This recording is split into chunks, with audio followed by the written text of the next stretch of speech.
Welcome to BibleTrack for February the 4th. Today we're reading Genesis chapters 41 and 42.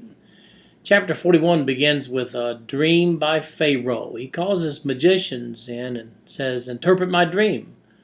But they can't do it. And then the butler, after 2 more years, after having met Joseph in prison and been correctly prophesied concerning his fate, after 2 more years, the butler remembers and tells Pharaoh about Joseph and his remarkable abilities. And so Joseph appears before Pharaoh and interprets that dream and finds out that it's about prosperity and famine. Well, when Pharaoh hears that, he looks for somebody to manage the whole job and the prosperity and the famine, and he puts Joseph in charge. Now here he is, Joseph, who at this point is 30 years old.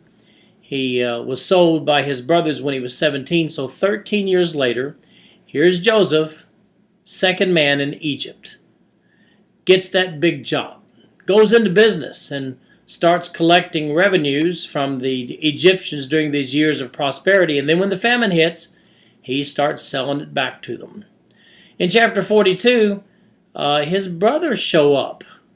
They show up because there's famine also up in Canaan, and they want to get some of this food as well. They got money, but they need some food. But when they get there, Joseph accuses them of being spies. And nonetheless, he sends them away, but he plants a little something in their bag, and they will be back.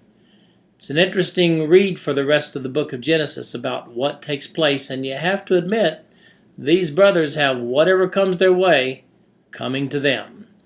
Well, that's today's reading, and we'll see you tomorrow.